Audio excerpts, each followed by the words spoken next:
Check, check. 1, 2, 1, 2, 1, 2. Anton, t'es good? Lonick, t'es good? Yo, what's up tout le monde? Bienvenue sur 11 MTL. C'est votre boy le 11. Je suis avec mon bro Lonick. Et aujourd'hui, on est avec monsieur David Dubé, aussi connu sous le nom de DaVinci.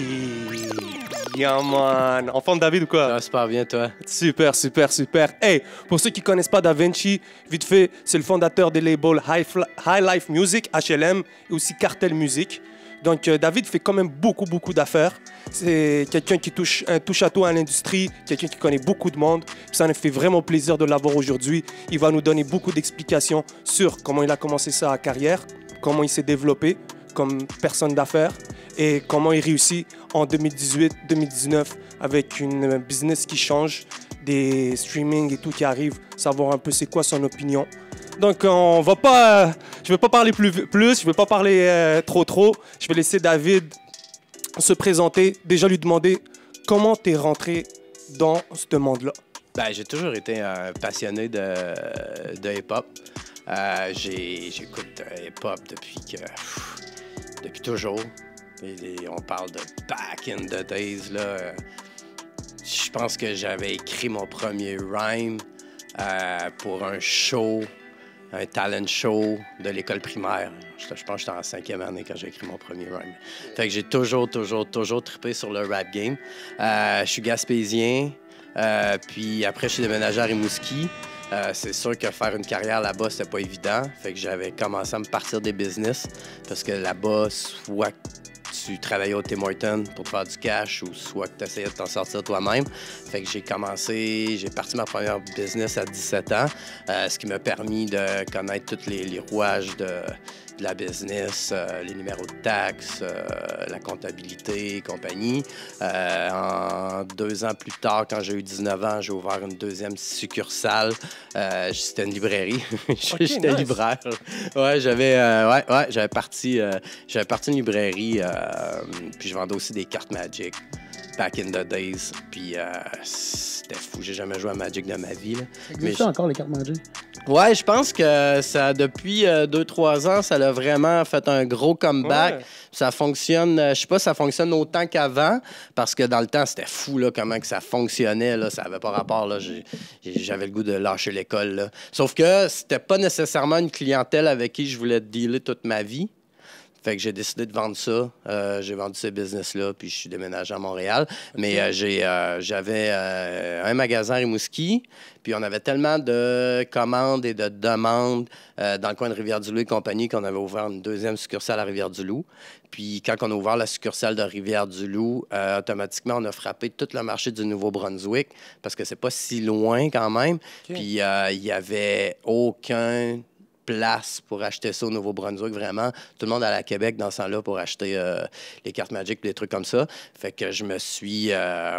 j'ai appris à la dure. J'ai pas été à l'école là-dedans, mais à 17 ans, j'ai fondé ma première compagnie, ce qui m'a donné aussi des cues sur comment aller chercher du financement quand tu te pars des entreprises et compagnie. Puis c'est ça. Puis finalement, là, à Rivière-du-Loup, j'ai commencé à produire mes premières soirées pop dans les bars. On parle de 1996 peut-être, là, 95, fait que ça fait vraiment longtemps. Puis après ça, je suis déménagé à Montréal parce que je voulais rapper dans la vie. Puis j'ai fondé le groupe Vice Versa avec mes chums. Shout-out Vice Versa, shout-out Stragger. Ben ouais, Cerveau. Steve. Okay. Ouais, Org. OK. Ah ouais, les shows de Vice Versa. T'allais un show de Vice Versa, tu voyais, t'avais moi, Vulgaire, Cerveau, Striger, Stiff, puis Org, le DJ. C'était pas mal les MC que tu voyais dans un show de Vice Versa. Puis par la suite, c'est sûr que c'est pas ça qui payait le plus dans la vie. Je commençais à avoir épuisé tout mon argent que je m'étais mis de côté avec la vente de mes entreprises. Fait que là, j'ai recommencé à tomber dans le marché du travail. J'ai commencé à travailler au Cirque du Soleil. J'ai une job au Cirque du Soleil. J'ai travaillé là pendant environ 2 ans. Puis je me suis rendu compte que j'étais pas fait pour avoir un boss dans la vie. Là.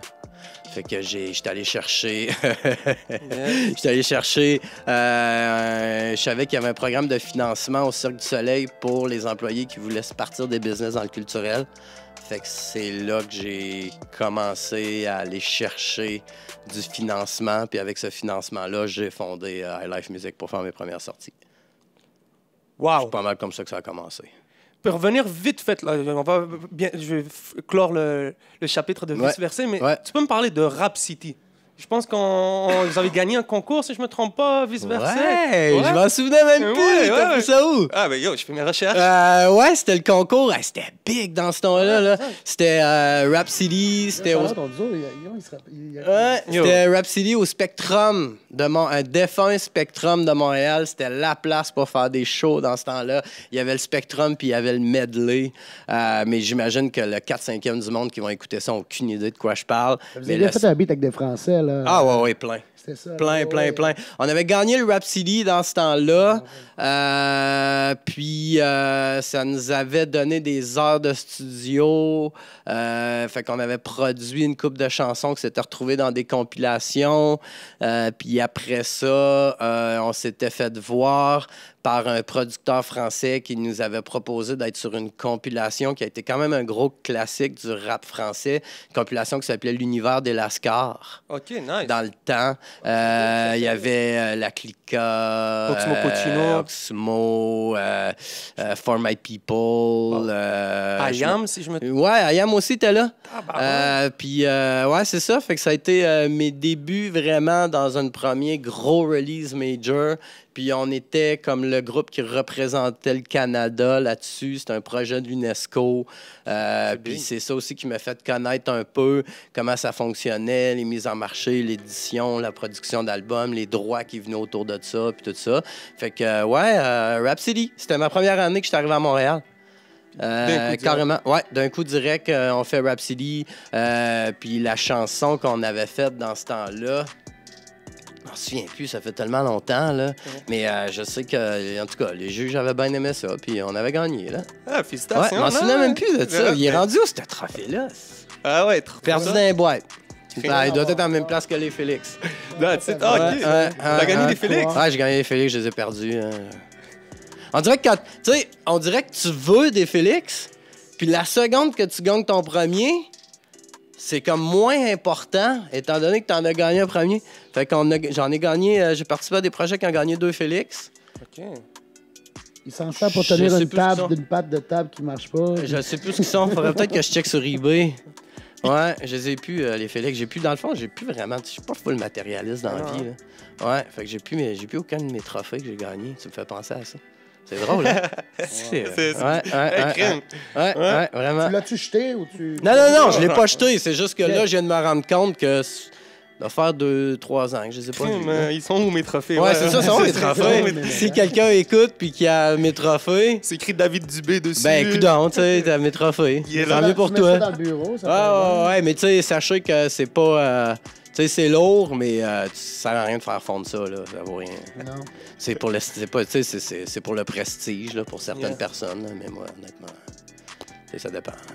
Ouais. Dis-moi, est-ce que c'est plus ton côté entrepreneur ou c'est ton côté artiste qui t'a poussé à créer HLM? Ah, c'est mon côté entrepreneur, à 100%. Même que côté artiste, ça a pas mal pris de part. Je vais toujours rester avec la vision artistique, comme surtout pour les shows. Je sais apprécier les bons shows.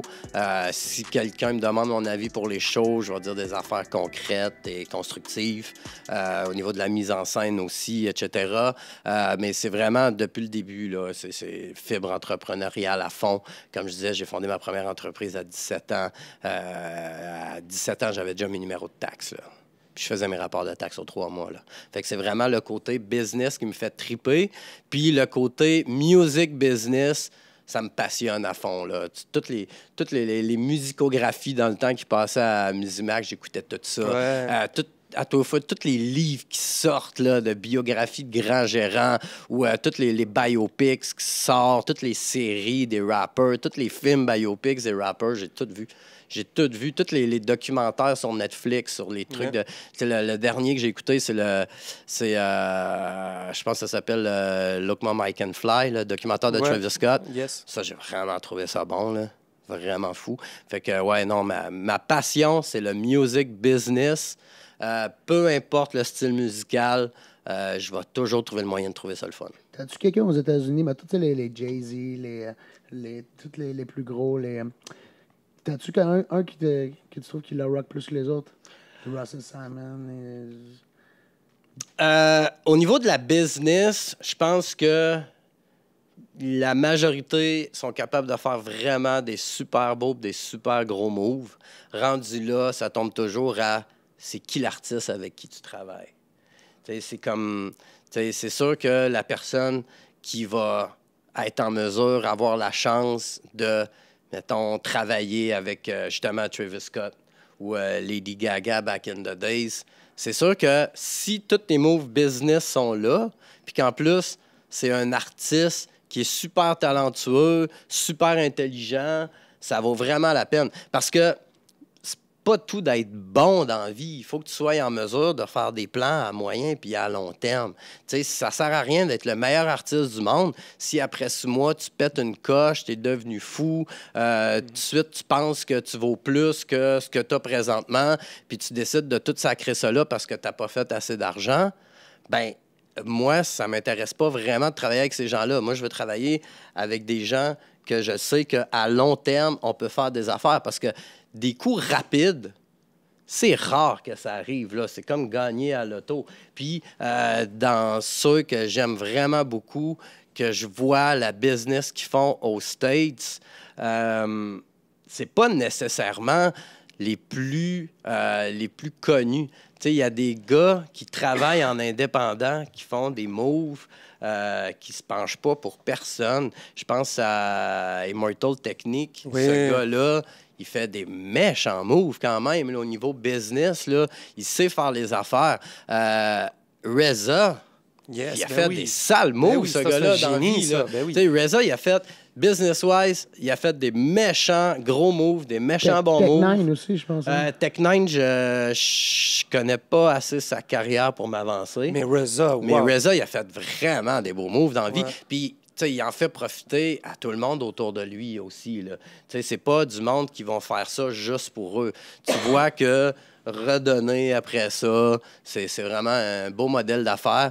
Puis c'est vraiment intéressant parce qu'à long terme, si tu restes là, c'est parce que ce que tu fais, ça profite aux autres aussi. C'est super important. Ouais. Puis, tu as sorti, donc tu as fondé HLM en 2002. Ouais.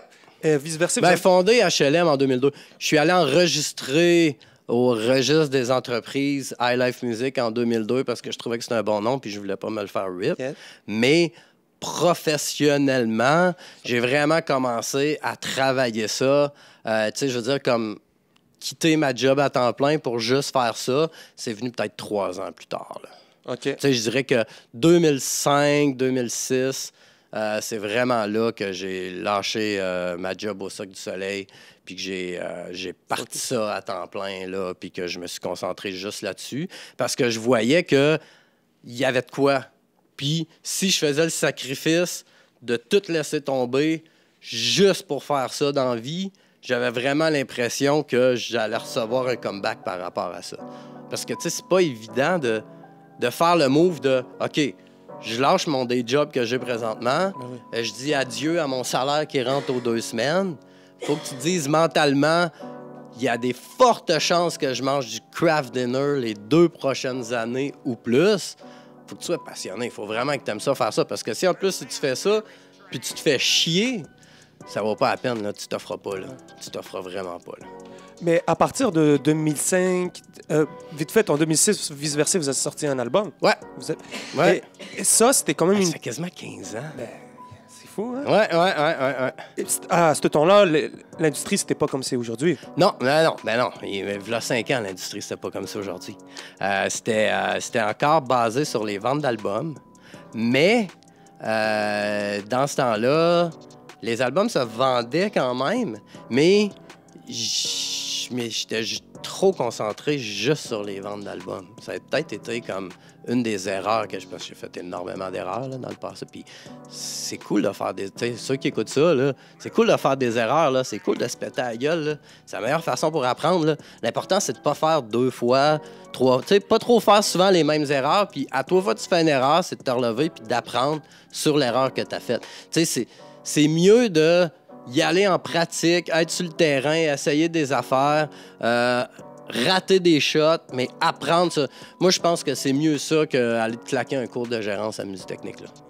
Tu sais, sérieusement, là, si tu es dans une situation où dans ton entourage, tu as des gens avec qui tu peux faire de la business, puis tu sais, tant que ça reste de bonne foi, c'est pas grave si tu te pètes la gueule. Fait que tu sais, moi, mon erreur majeure quand j'ai débuté, c'est de juste me concentrer sur les albums. Tu sais, si j'avais touché un peu plus aux éditions, un peu plus aux productions de spectacles, je serais peut-être arrivé où je suis aujourd'hui, peut-être un peu plus rapidement. Mais c'est pas grave, tu sais. Les autres s'en occupaient pour moi. J'ai fait faire de l'argent à ben du monde, puis tant mieux. Tu sais, dans le temps, je me rappelle quand on engageait un tracker radio, puis que la chanson passait en radio. Quand j'avais mes premiers numéros 1 radio, j'étais là, yeah! On va vendre 50 000 albums. La tonne est numéro 1 à Énergie. La tonne est numéro 1, c'est quoi? C'était pas le cas, là. Mais ceux qui étaient éditeurs, puis tous les auteurs-compositeurs, ils ramassaient des gros chèques, là. Ils ramassaient des chèques gigantesques, là. Puis moi, ben, au lieu de me ramasser avec ces chèques-là, je payais les factures. Je payais les factures pour que les gars fassent du cash. Mais tu sais, it's all good, là, t'apprends. Comme je te dis, t'apprends. Puis HLM, Cartel, ouais. C'est deux choses différentes. Ouais, complètement différentes au niveau du branding. À la base, c'était High Life Music. OK. Quand ça a commencé, c'était High Life Music. C'était... À la base, je voulais être un distributeur. OK. Je pensais même pas être un label. Je voulais être un distributeur. J'avais parti ça avec Cerveau. On était là, OK, on a du monde qui ont des albums de prêt, ils s'autoproduisent, blablabla, ils sont pas capables de se trouver des deals de distribution. Nous, on va s'occuper de prendre les projets, des gars qu'on connaît, qu'on trouve bons, pour les rentrer dans les magasins. Fait qu'on a fait ça environ peut-être 3 mois, jusqu'à temps où c'était le moment de collecter le cash des magasins pour les copies vendues. Hey, là, c'était l'enfer. Ah ouais, hein? Là, les magasins, ils te payent pas, là.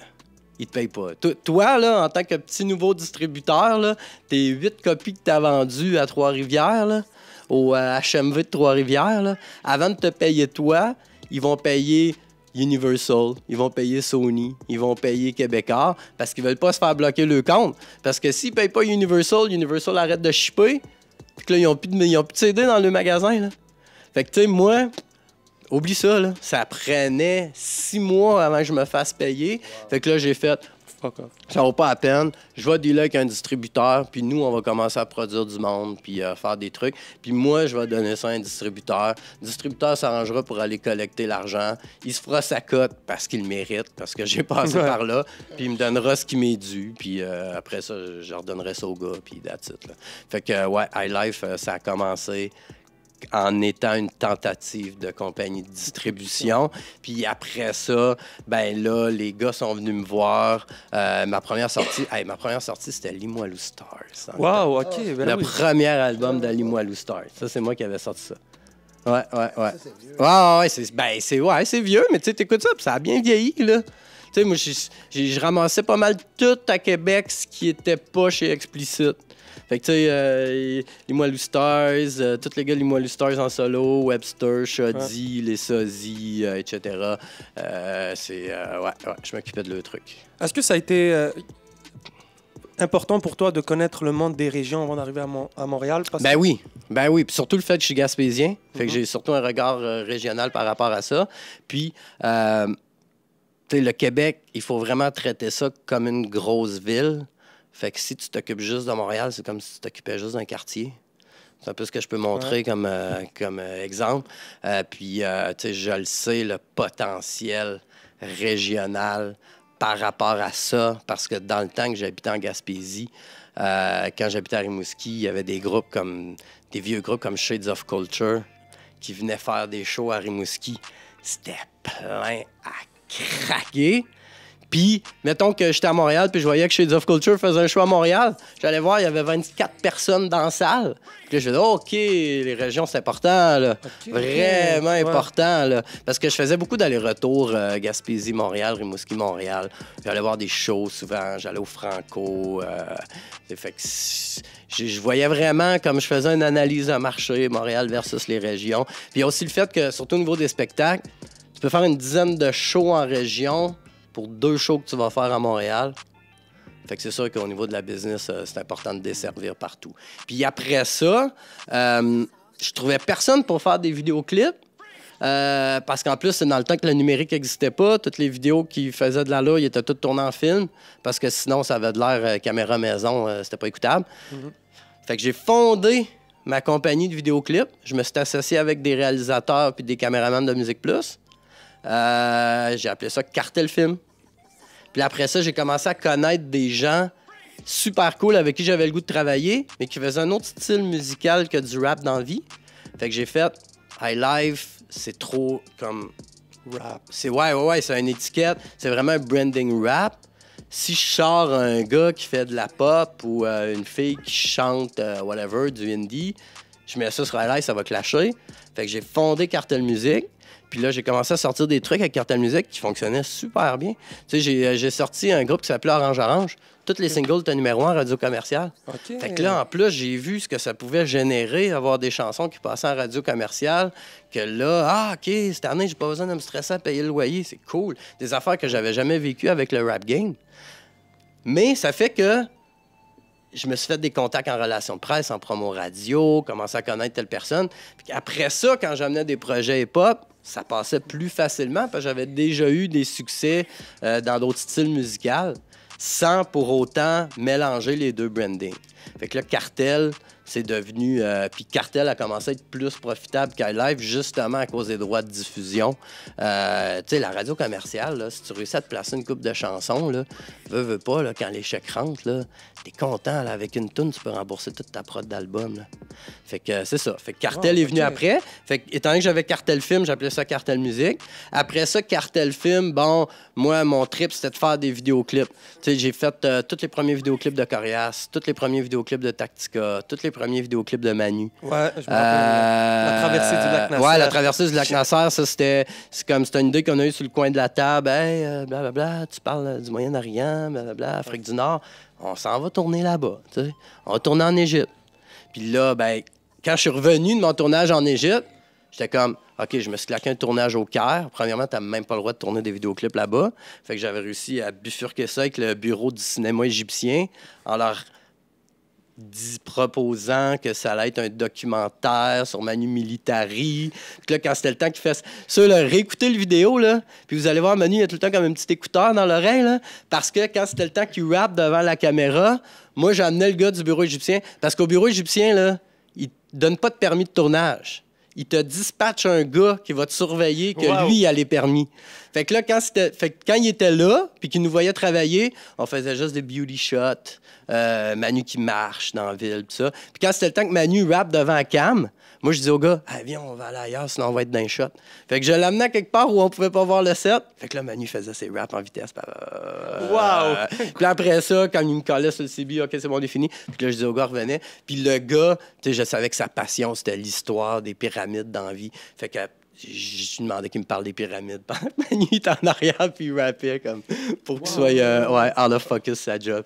Fait que, tu sais, quand je suis revenu de là, avec mon vidéo dans les poches, je fais, hey, là, je peux tourner n'importe où dans le monde, j'en ai rien. Il n'y a plus rien qui me fait peur. Là. Hey, on s'était fait entourer par des vieilles madames en mitraillette. Là. C'était le bordel. Là. Parce que là-bas, t'as pas le droit de filmer les ordures et les dépotoirs parce que c'est des images que l'Égypte veut pas que ça sorte du pays.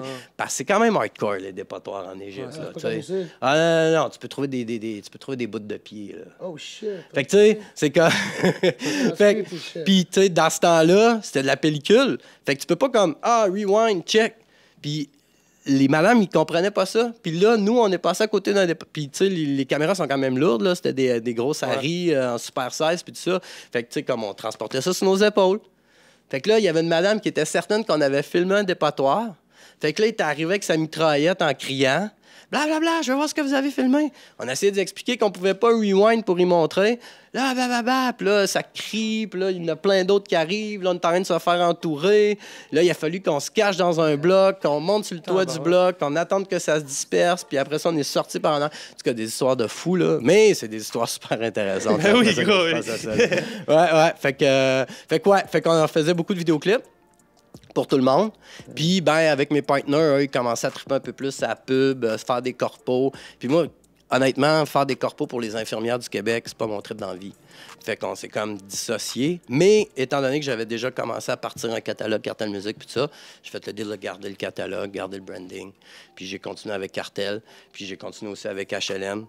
Puis à partir de là, c'est parti. Là. Ça fait peut-être une dizaine d'années là, que ça roule bien, là, puis que j'ai... ça va bien. Donc, le financement du rap game, tu connais ça bien? Ah ben oui, moi j'ai été le premier label hip-hop à rentrer comme producteur reconnu.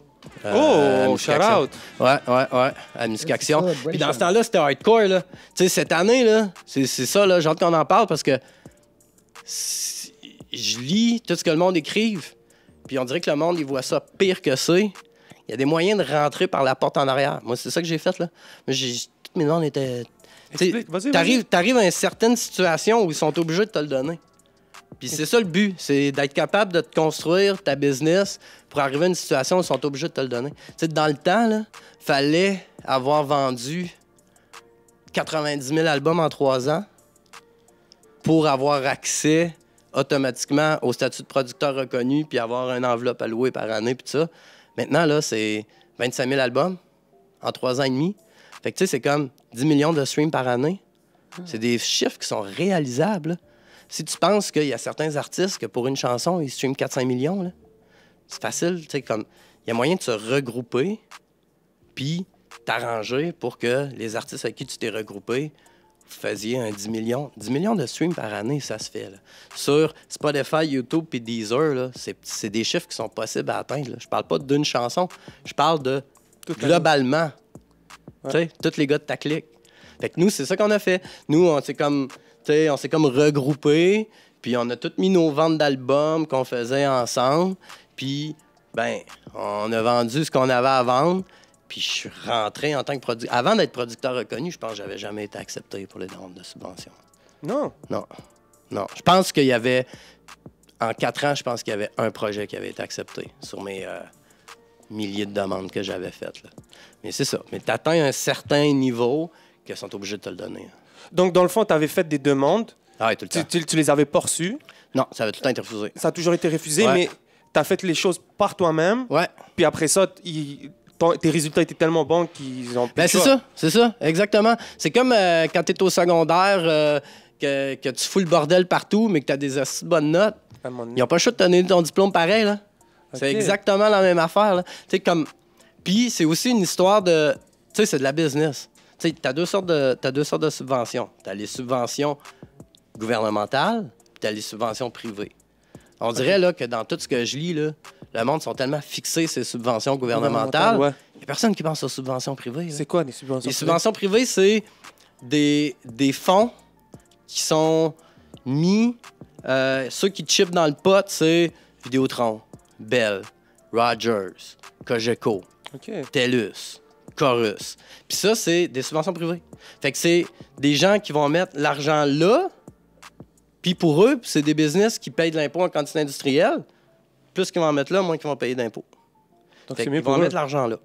Puis ça, ces subventions privées-là, c'est beaucoup plus facile d'accessibilité que les subventions gouvernementales. Ben, je dis facile, ça dépend de la sorte de musique que tu fais dans la vie. C'est sûr que le rap game, étant donné qu'on a, en majeure partie du temps, un sujet différent que la musique pop ou la musique country, il y a certains barèmes. Tu sais, si tu prônes la criminalité, le proxénétisme, la vente d'armes, oublie ça, là. Va pas demander de l'argent au gouvernement canadien. Ça fit pas un peu. Ça marche pas. Ouais, ça marche pas. Puis, ben, tandis que les fonds privés, c'est sûr que si c'est ça, tes sujets dans tes chansons, il y a moins de chances qu'ils embarquent dans tes affaires. Mais les fonds privés, c'est plus facilement accessible que des fonds publics. Puis les fonds publics, ben, t'sais, oui, le gouvernement va mettre de l'argent, mais il y a un calcul derrière ça, là. Eux, s'ils veulent essayer que ça revienne le plus possible. Puis de la manière que ça va revenir, quand tu es un gouvernement, c'est les taxes perçues puis les impôts perçus.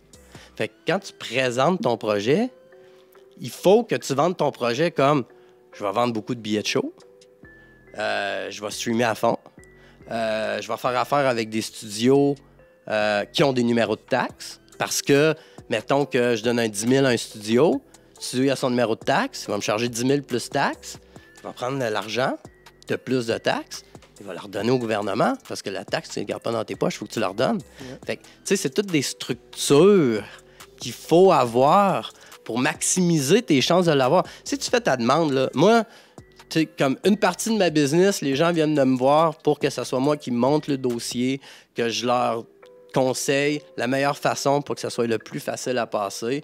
Puis à partir du moment où ça fonctionne, ben je me prends ma cote sur ce que j'ai été chercher, ce qui est tout à fait normal. Ben ouais. Puis, fait que, tu sais, c'est sûr que si dans ta demande, tu mets dans ton budget 10 000 $ qui va aller en studio, puis que tu dis que ton studio, c'est le studio de ton cousin dans son sous-sol, qui n'a pas de numéro de taxe, qui n'est même pas enregistré au registraire des entreprises, c'est sûr qu'elle passera pas, là. Tu sais, pourquoi une personne te confierait 50 000 $ pour ta carrière si tu le convaincs pas que tu vas pas ramasser ton cash pour t'acheter des bijoux avec? Tu sais, c'est ça, là. Ce qui est important, les subventions, c'est pas pour aller dans les poches, c'est pour que toi, quand tu reçois l'argent, tu leur dispatches à d'autres compagnies. Surtout, si possible, des compagnies que eux aussi sont soit enregistrés ou incorporés, qui ont des numéros de taxes, pour que ces compagnies-là payent de l'impôt sur l'argent qu'ils ont, pour que l'argent revienne. Ouais, c'est logique. Tu sais, si tu investis là, 50 000 sur un projet, mais que tu sais que le projet, il va comme... Il y a de l'argent qui va aller dans un studio, il y a de l'argent qui va aller dans des compagnies de relations de presse, il y a de l'argent là-dessus qui va aller dans le tracking radio, puis qu'en plus, l'artiste va vendre 25-30 000 billets sur 1 an et demi, 2 ans de spectacle, qui va vendre du merch, qui va vendre ci, qui va vendre ça. Sur chaque billet de spectacle vendu, là, même si toi, ton billet de show, tu l'as payé 20 $, bien, le producteur de spectacle sur le 20 $, s'il est en business, il faut qu'il remette des taxes là-dessus. Ouais. Fait que c'est sûr que si tu vends 10 000 billets dans ton année à 20-30 $, que ça te génère 30 000 $ en billets. Donc, si tu calcules 15-20 %, environ 5 000 $ en taxes, bien déjà, le gouvernement sait que sur le 50 000 que j'ai investi en billets de show, je vais pouvoir en ramasser 5 000. Plus les impôts, plus ci, plus ça. Tout ça, c'est de la business. Il n'y a personne qui va te donner 50 000 $ pour tes beaux yeux parce qu'il te trouve cool. Il faut que ça soit tête. Fait qu'il faut que tu sois minimum, faut que tu sois au registre des entreprises. C'est la première affaire que tu vas checker. Si tu fais ta demande au nom de Big Cash Record Label Production Entertainment Inc., puis que l'analyse qui tombe là-dessus va au registraire des entreprises, puis ton nom sort même pas, fail. Si tu dis, moi, je vais donner 10 000 $ en studio à Big Cash Entertainment Studio, à Sounds God, puis que la personne va au registre des entreprises, puis il voit que Sounds God n'appartient même pas, fail. Ils ne le donneront pas, ton argent. Là. Puis ça, c'est quand tu fais des demandes. C'est quand ça passe devant le jury. Une fois que tu as réussi à rouler ta bosse toi-même, puis que tu as réussi à streamer tes 10 millions par année pendant 3 ans, puis que tu as réussi à produire tes propres shows, puis tu t'es fait un chiffre d'affaires de... Mettons, à la 3e année, tu as réussi à faire un chiffre d'affaires de 350 000 $. Ils te le donnent. Ils te le donnent, ton statut de producteur reconnu. Puis là, je parle encore pour des subventions gouvernementales. Je parle même pas pour le privé. Oui, mais il te faut un certain background avant aussi de demander des subventions. Je ne vais pas demain aller me créer un studio. Il faut que tu prouves que tu es en business depuis au moins 2 ans. OK. Ce qui est quand même la base. OK. Ouais. Puis il n'y a pas une histoire aussi de distributeur? Il te faut un distributeur? Ça te prend un distributeur reconnu. Ça te prend un distributeur officiel. Si tu mets tes affaires en ligne via DistroKid ou via TuneCore, ça ne marche pas. OK. Puis encore là, il faut que ça soit des distributeurs officiels parce que c'est une autre business canadienne que tu sais que ça va donner de l'argent, ça va faire rapporter des sous à une autre business canadienne. Fait que les distributeurs reconnus, c'est les distributeurs qu'on connaît, là, Select, Believe, Sony, Universal, Warner, compagnie. Là. Ben, ça, c'est des distributeurs canadiens. Puis c'est obligatoire que tu sois avec ces distributeurs-là pour aller chercher du financement pour des fonds gouvernementaux pour des albums. Parce que DistroKid, c'est même pas canadien. Je veux dire, eux, leur but, c'est de créer tu sais, faire rouler de l'argent à l'intérieur du Canada. Ça. Donc, l'argent que, par exemple, moi, je mets sur TuneCore, au final, ça revient, les taxes que je paye, whatever, ça revient pas au Canada. Ça revient pas au Canada. Donc, c'est pour ça qu'ils demandent, OK. Et comment tu approches un distributeur? Comment, par exemple, moi, je suis dans mon salon, j'ai un dope beat et tout, je pense que je peux le faire. La meilleure façon de convaincre un distributeur, c'est d'arriver avec des stats. Tu peux les faire toi-même, tes stats. Là. Tu sais, ceux qui ne le savent pas, là, allez, Google, TuneCore, DistroKid. Ça coûte 10$ mettre une tune en ligne. Puis Spotify, là, ils vont tomber sur tes trucs. Là. Ils verront même pas c'est qui ton distributeur. S'ils aiment la chanson, ils vont te placer en playlist. Encore là, quand tu mets ta chanson en ligne, tu as un bout que c'est un texte où tu vends ta chanson, où tu dis le concept de ta chanson, tu dis l'histoire de ta chanson, etc. C'est important de la remplir parce que le monde le lit. Il y a vraiment du monde. Le monde le lit, ces trucs-là. Puis c'est ça qui va faire, OK, ça c'est bien écrit, c'est tête, je vais aller écouter la chanson. Ils vont aller écouter la chanson. OK, c'est bon, je la vois dans telle playlist, blablabla, blablabla. Tu sais, Salimo Miyakara, là, on l'a mis en ligne avec TuneCore au début, là. Puis, tu sais, le texte était tellement solide au niveau des sales pitch que ça s'est ramassé dans des playlists qui totalisent presque 1 million d'abonnés. Tu sais, juste Chicha Lounge, là, c'est au-dessus de 600 000 abonnés. Fait que là, c'est sûr que plus que tu places tes trucs dans des playlists qui ont de l'allure, plus que tes stats montent vite. Fait que là, après ça, quand tu appelles un distributeur puis tu dis « Hey, je viens de faire 1 million sur cette chanson-là, j'ai besoin d'un distributeur officiel », ils vont te répondre, là. Ils vont te répondre, là. Tu sais, tu peux avoir la meilleure chanson du monde. Si tu n'as pas prouvé que tu peux pousser des stats, ils ne s'intéresseront pas à toi. Tu sais, un recruteur, s'il ne pense pas que tu peux scorer des buts, ça s'intéressera pas à toi, là. Tout est là, là. Il faut qu'ils sachent qu'ils sont capables de générer un revenu avec tes affaires. Ben, moindrement, toi aussi, si tu veux rentrer en music business, si tu n'es pas capable de générer, à quoi bon sert? Oui, vraiment. Une question, est-ce que l'industrie au Québec est une petite industrie, comment dire, où tout le monde se connaît? Parce que tu travailles quand même avec beaucoup... Ouais, je travaille quand même avec beaucoup de monde. Pas grand monde me connaît. Il faut vraiment que tu travailles avec moi pour me connaître.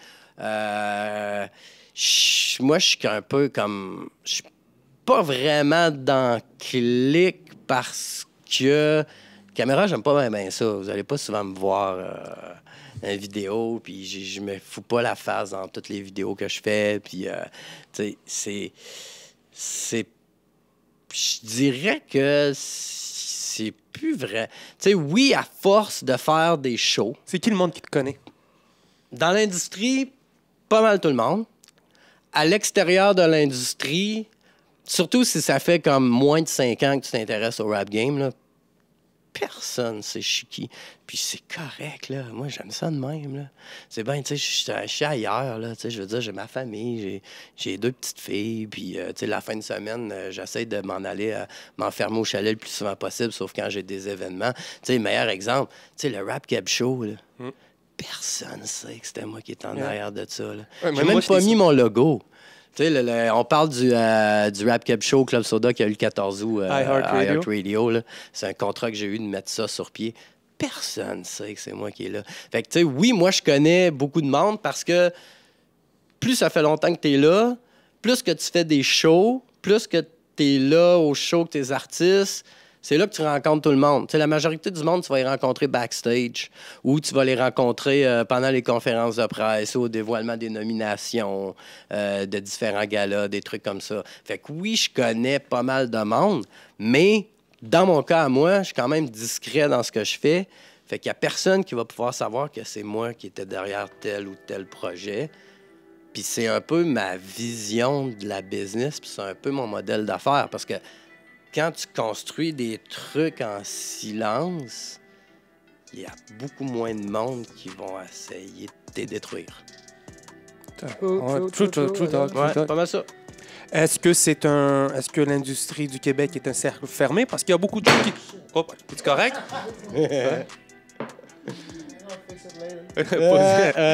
Je répète ma question. Dégâts. Au moins, c'est toi qui fais des dégâts chez vous, tu sais, c'est pas pire. Ouais. Je répète ma question. Est-ce que l'industrie est fermée? Parce qu'il y a beaucoup de gens qui disent « Ah, c'est toujours les mêmes personnes qui ont les subventions, ta. C'est quoi Moi, je pense que si tu as un plan à long terme, puis que tu te fous de tout le monde, peu importe ce qu'ils disent, puis que tu suis tes plans, il y a moyen de rentrer là-dedans. C'est sûr et certain. C'est sûr. Là. Moi, quand je suis tombé producteur reconnu, là, C'est quoi producteur reconnu, ça veut dire que tu as atteint un certain niveau, tu as atteint certaines stats, autant au niveau financier qu'au niveau vente, etc., qui fait que automatiquement, tu as un certain montant d'alloué par année que tu dispatches comme tu veux. Ah. C'est ça, être un producteur reconnu. Puis moi, quand je suis rentré producteur reconnu, là, c'est comme out of nowhere. Personne ne savait on était qui. Personne ne savait à quel point qu'on roulait une grosse business. Parce qu'on... Tu sais, je veux dire, c'était de la business, là. On roulait, là. On roulait, là. Vraiment, là. T'sais, on vendait des albums en quantité industrielle. C'est dans le temps de Musique Plus, dans le temps du top 5 de Musique Plus. Ouais. Là. Sur le top 5 franco de Musique Plus, les 3 premiers, c'était tout le temps dans mes projets. En même temps, je sortais LD, Manu Militari, Cerveau, telle affaire. On faisait des compiles, blablabla, blablabla. Ça roulait, puis nous, puis on était indépendants. Fait que, tu sais, comme sur le 15-20$ que l'album était vendu au magasin, ben, on recevait 10-12$ là, par album vendu. Puis pas besoin de donner ça. On se divisait ça entre nous autres. Puis that's all, là. Fait que ça roulait bien. Là. On était super contents. Puis tout allait bien. Puis on se cassait pas. Tu sais, comme... Je m'en foutais dessus, moi, que Ginette Renault, elle sache pas je suis qui, là, pour de vrai. Là. Rien à glander. J'étais pas le public cible, là, pas en tout. Là. En plus, je suis gaspésien. Fait que, tu sais, j'arrivais à Montréal de... Je connais personne, ça me dérange pas. Tu checkes ton entourage, tu checkes ta clique. Tu sais, si t'es certain que tout le monde qui t'entoure, t'es capable de leur faire confiance, puis tu peux faire de la bonne business, il y a moyen de faire de la bonne business. Hey, 10 millions de streams par année, là, ça se fait, là. Tu sais, si t'es une couple de bons rappers, là, dans ta gang, là... Il y en a qui le font. Tu peux le faire, 10 millions, là. Tu sais, il faut juste qu'il y en ait un dans la gang qui soit un peu plus fibre entrepreneur que les autres, qui va s'enregistrer, puis qui regroupe tout ça ensemble pour avoir la force du nombre. Parce que c'est ça qui change tout, c'est la force du nombre, puis c'est les chiffres qui parlent. Peu importe que tu sois ami avec Pierre Lapointe ou pas, si tes scans sont là, tes chiffres sont là, tes chiffres sont là. Puis le kit de Chicoutimi qui va triper sur tes affaires, là, s'en fout que tu sois dans la clique ou pas, lui, là.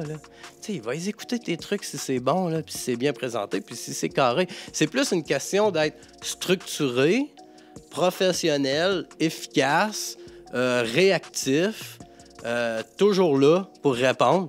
Toujours là pour répondre. Le monde n'aime pas ça, là. Si tu envoies un email, tu réponds en 3 semaines, là. Personne n'aime ça, là. Fait que, c'est comme, s'il y en a un dans la gang, moi, ça a été ça dans mon cas, ça a été moi qui s'est sacrifié. À partir du moment où ça a commencé vraiment à rouler High Life, mon côté de rapper, il s'est comme évaporé. Parce qu'avant ça, là, je faisais tous les shows, j'étais featuring partout. Puis à partir du moment où je me suis dit, OK, là, il faut vraiment que je me suis sacrifié pour toute la gang. Puis on a eu des résultats, là. Fait que, ouais, c'est que tu connaisses tout le monde ou que tu connaisses pas tout le monde, on s'en fout parce que tu vas performer, tu vas te créer ton microclimat. Plus ça va aller avec le temps, plus ton microclimat va grossir. Puis, par défaut, les gens vont commencer à s'intéresser à toi. Puis, tu sais, moi, je suis tout le temps là pour faire de la bonne business. Là. N'importe qui veut me parler, il n'y a pas de problème, là, je vais dealer avec toi. Tu sais, je veux dire, des subs, je suis allé en chercher là, pour tout le monde. Là. Tout le monde. Là. Tu sais, puis des grosses subs, là. Tu sais, comme... Je pense que tu vas recevoir beaucoup de demandes. Non, mais ça va me faire plaisir, là. Tu sais, si je vois... Tu sais, puis si je vois que présentement, ça sert à rien de faire une demande parce que ta structure est pas encore assez solide, ben je vais te dire, voici les points que tu devrais améliorer pour que l'année prochaine, tu puisses faire une demande puis que ça soit crédible. Tu sais, si je suis allé chercher du cash pour tout le monde, là. Je suis allé chercher du cash. Hey, je suis allé chercher des subventions Baxter, Dexter, Casper. Les gars, ils étaient même pas capables de se parler dans le temps, là. Puis c'est pas parce que je travaille avec un que je travaillerai pas avec l'autre. Si les deux sont pas capables de s'entendre, fine. Mais moi, dans le milieu, si je m'entends bien avec toi puis je m'entends bien avec toi, puis que les deux, je vous respecte, puis je vous trouve cool, je vais travailler avec vous autres. Là. Puis s'il y en a un qui dit « Ah, mais il travaille avec telle personne, je ne veux pas travailler avec », moi, c'est de la business, là. Ouais. Tant que je peux faire de la bonne business, ça va me faire plaisir de travailler avec des gens avec qui je vais bien m'entendre, puis qui vont respecter le travail, puis qui vont me livrer ce que je leur demande. T'sais, au niveau professionnel, c'est ça qui compte. Puis, tu sais, comme, hey, je suis allé en chercher du cash là, pour ben du monde. Tu sais, je lis des affaires comme, tu sais, ils donnent pas d'argent aux Arabes. Ouais, c'est ça. Merci, ils donnent pas d'argent aux Blacks. C'est pas vrai? Tu sais, voyons donc. Tu sais, Salimo, son show Club Soda qu'ils viennent faire, là, j'étais allé chercher des subventions, c'était 100% financé. On n'avait même pas de perte avant même d'avoir vendu un billet. Ben, that's it. Tu sais, c'est pas vrai, là. Tu sais, Casper, j'étais allé chercher, là, toutes ses vidéos, c'était subventionné, son album, c'était subventionné. Baxter, ISO, back in the days. Je pense que dans mon cas, à moi, j'ai dispatché 50 à 60% de l'argent que j'ai dispatché, c'était... tu sais, puis ça donnait comme... Tu sais, puis je m'en rends seulement compte quand je lis ça, parce que moi, t'es bon, c'est bon ce que tu fais, je vais t'encourager. That's it. Yeah. Ça s'arrête là. Ça s'arrête là. Puis les jurys de Musique Action, tu sais, j'en vois passer, là. Tu sais, ça change à toutes les années. OK. Mais, tu sais, il y en a des Blacks puis des Arabes dans le jury de Musique Action, là. C'est plus comme il y a 10 ans, là. Tu sais, fait que moi, j'adhère pas à ces affaires-là. Si, par exemple, t'es un Black, t'es un Arabe, puis tu parles juste de pimper des mineurs, pimper des chicks, essaye même pas d'aller faire une demande. C'est sûr que ça va être refusé parce que c'est pas ce qu'ils prônent au niveau de la promotion, puis je les comprends. Ouais, mais Dead Obies, c'était subventionné. Dead Obies, c'était subventionné. Mais Damien, tu sais que c'est un pimp, là? Oui, je sais que c'est un pimp. Mais encore là, Dead Obies, c'était subventionné parce qu'ils ont fait affaire avec un label qui était producteur reconnu. Okay. Puis à ce moment-là, c'est ce label-là, c'est à sa discrétion. Il donne l'argent qu'il veut. Okay. Fait que, tu sais, ça, c'est une autre façon d'aller chercher le cash, c'est de faire affaire avec du monde qui sont producteurs reconnus, qu'il donne l'argent qu'il veut. C'est eux autres qui décident. À cause qu'ils n'avaient pas fait assez de français dans la... Ça, c'est une autre affaire. C'est important. Il faut que ton contenu soit 70% francophone pour avoir accès à des subventions qui sont là pour promouvoir la musique francophone. C'est normal. Sinon, il faut que tu ailles dans des subventionnaires à Toronto, comme Factor, des trucs comme ça. Oui, une question que je me posais moi-même sur le 70% francophone et anglophone. C'est-tu 70% de mes paroles ou 70% de ce que j'entends comme musique? C'est pas... Si mon chorus est en anglais, ouais. C'est le chorus que tu entends tout le long de la chanson. Ouais, faut pas que tu calcules ses barres, il faut que tu calcules sur la durée. Fait que si, mettons, ta toune, tu dis oui, oui, oui, puis ton dernier oui, tu l'étires pendant 1 minute, t'as 1 minute francophone. Fait que si ta chanson dure 3 minutes, puis t'as 1 minute que tu dis juste oui, t'as déjà 33% de francophones. Sauf que si tu te présentes de même au jury avec une toune de même, ils vont dire c'est de la marde, ils vont pas te subventionner. Mais c'est pas ces barres. C'est vraiment sur la durée. OK, nice. C'est vraiment... Tu sors un bon point. En parlant de français-anglais, Lonix me fait penser... On parle beaucoup du Québec. Ouais. C'est comment la France? Est-ce que tu as déjà essayé de t'exporter, d'essayer de travailler en France? Comment? J'ai fait des belles choses en France. Encore là, des choses que le monde ne savent pas que je suis derrière, mais c'est la France qui m'a fait connaître le pouvoir des revenus de droits d'auteur. Ah ouais? Moi, ma job d'éditeur, je l'ai pas mal plus appris avec la business que j'ai faite avec les éditeurs français que les éditeurs québécois. Les éditeurs français, ils ont comme une coche de plus. Ils vont pousser pour que tes chansons puissent avoir le meilleur revenu possible. Puis les Français, ils ont des aides. Le fonctionnement est semblable au fonctionnement québécois. Ils ont des subventions? Ils ont des subventions. Oui, ils en ont. Ils en ont. Ouais. Il y a des subventions possibles. Eux, ils ont une société qui s'appelle la SPPF. Okay. La SPPF donne des aides aux entreprises, dans le milieu culturel aussi. Mais avoir autant d'appui financier d'un gouvernement, le Canada, c'est vraiment exceptionnel. On est vraiment chanceux d'être ici, là.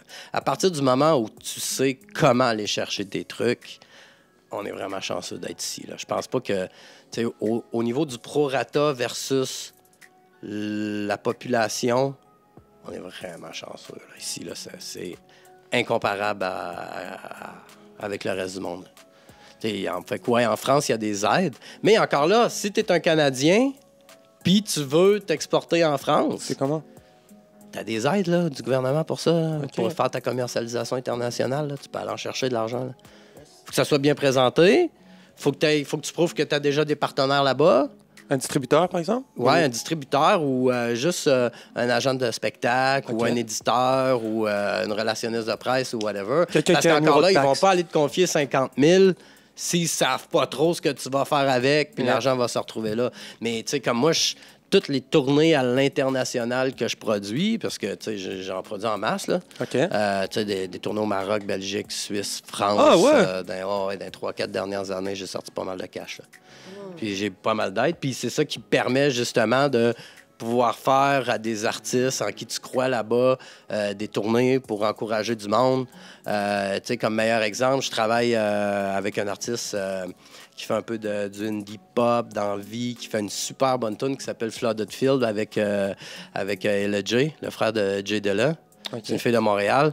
Vous irez voir ça sur Spotify. Flooded Field, c'est vraiment bon. On va leur mettre Puis, les liens. tu sais, on est allé chercher le financement nécessaire pour qu'elle puisse faire un spectacle au Franco de La Rochelle. Parce que les Franco de La Rochelle étaient comme « Ah oui, je vais te donner du stage time, mais je peux pas te donner de cachet. » Fait que ça prenait du cash pour les billets d'avion de tout le monde, l'hébergement de tout le monde. Tu sais, ils sont 4-5. Juste un billet d'avion puis hébergement, ça coûte cher. Puis donner un peu un cachet à tout le monde. Puis le fait, puis ça, c'est le gouvernement canadien qui nous a aidés, c'est Patrimoine Canada, avec Musique Action. Puis le fait qu'on ait pu aller chercher cet argent-là pour pouvoir faire ça, ben, ça lui a donné une tournée qu'elle va faire l'été prochain dans tout le sud de la France. Puis Wow. c'est bien payé pour faire sa tournée. Là. Parce qu'il y a quelqu'un qui a vu ce show-là, que lui, sa job dans la vie, c'est d'engager des bands pour faire des tournées. Puis, je te dis, il y a moyen de tout Dans le cadre faire. de des festivals culturels, musique du monde, gars de même, sur des- Lui, dans son cas, c'est que lui, la job de la fille, mais c'est même pas un gars, c'est une fille, là. La job de la fille, c'était de pogner des bands pour une tournée de 10 dates. Puis elle a vraiment trippé sur Caracol. Fait qu'elle y a offert la tournée de 10 dates. Fait qu'encore là, tu vois, ça va générer de l'argent. Caracol, elle va revenir au pays avec ses 30 000 € ou whatever, 20 000 €. Elle va payer de l'impôt là-dessus, là. Fait que, tu sais, le 5-10 000 $ canadiens qu'ils nous ont donné, ben ça va avoir valu la peine parce que ça va leur revenir en taxes et en impôts. Fait que c'est un bel investissement pour eux autres. Faisons 7 €. Faisons 7 €. euros. Ben ouais, mais c'est ça le but. Là. Moi, c'est pas même mon modèle d'affaires. Tu sais, en passer les euros puis les dépenser ici. Là. Ben ouais. Why not? Tu sais, avec le taux de change en plus, puis le Entre coût les de la vie Français, ici, pas qu'on comment vous ça aime coûte pas, moins mais cher. On aime la devise aussi. Ah, mais tous les Français veulent venir habiter au Québec, là, surtout Ah ouais? depuis la SQDC. Là. C'est clair, là. C'est clair, c'est vrai, beaucoup c'est vrai. plus facile. Tu sais, je m'occupe de la carrière d'Oxmo Puccino au Québec, ça fait 10 ans. Tu sais, encore des affaires que le monde ne savent pas. Là. C'est un Puis- OG, lui, je l'ai Ouais, écouté, là. Il m'a fait Ben, t'es le voir, il a premier compté, qui m'a. c'était quoi son Ok, tu beat? parles de. Ouais. L'enfant seul. Ah, Ouais, ouais. c'était comme, oh shit, ce gars-là est loin. Là. Il était un mec. Ah, Ben, c'est ouais. ça, moi j'ai commencé à C'était travailler déjà avec un lui. OG. Ouais, C'était déjà j'ai commencé à un travailler avec OG. lui à Lampe de Peste, c'est la première sortie que j'ai faite ici. Puis, tu sais, comme, Oxmo, il vivrait ici, là. C'est sûr, là. Ah, Tu sais, il va. tous les rappeurs français, là, ils viennent ici. S'ils passent plus qu'une semaine ici, ils tombent tout le temps en amour avec des Québécois, ça, tout le temps. Là. Pas Oxmo, parce qu'Oxmo, bon, il a sa femme, ses enfants, puis tout ça. Mais tu sais, il y en a des rappeurs français qui sont disparus de la map parce qu'ils ont Ah, il y tombé en a en une amour couple qui avec vient des petites Québécoises, là. Yeah. Tu sais, je pense C'est des à... noms ou c'est trop. c'est Ben trop non, long? Fab. Fab. Fab, back in the days, là, les Français avaient... Ah ouais? Il était parti de la map, là. Ah, c'est vrai, on me l'a dit. Ça, Ben c'est ouais, il vrai, était parti Fab. de la map. Ah. Moi, je le savais, là, que c'est parce que c'était pogné une blonde à Québec qui était déménagé ici, là. That's it. Ouais.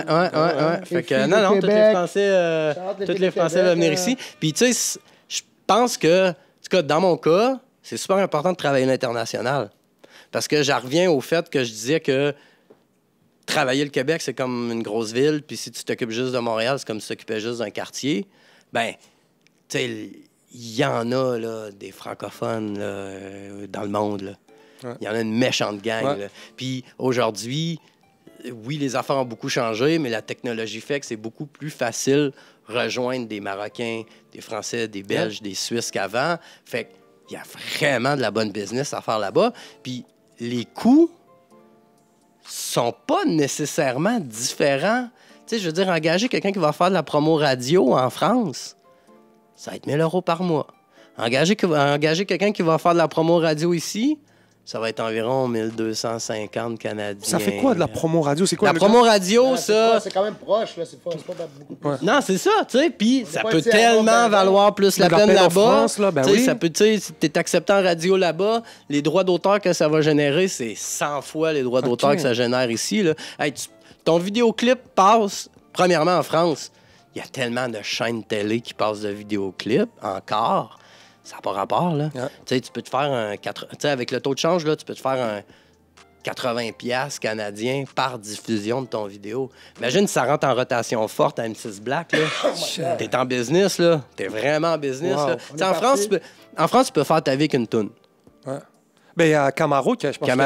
Camaro, il aurait pu arrêter ça, là, avec Femme Like You, là, s'il aurait voulu. Là. Chien, là, il y en avait une coupe de tout. Non, ouais, non, façon mais de dire, c'est mais du ça bonus. bombe Non, je parle financièrement. J'ai écouté Shout-out à lui. Financièrement, s'il aurait juste fait ça pour le cash, il aurait pu arrêter ça avec Femme Like You. Il y en a beaucoup que tu vois plus aller, là. Tu le vois, ceux qui faisaient juste ça pour le cash. À la seconde qu'ils font leur cash, ils disparaissent, tu sais plus où ils sont. Il a le droit de faire son cash puis de partir. Ben, là. Non, il a le droit, c'est ça. Il est toujours actif, by the way. Jixi a continué à être actif, Ouais, ça veut pas dire qu'il était juste là pour une raison monétaire. Fait que c'est ça. Fait que, ouais, la France, c'est un gros marché pour moi.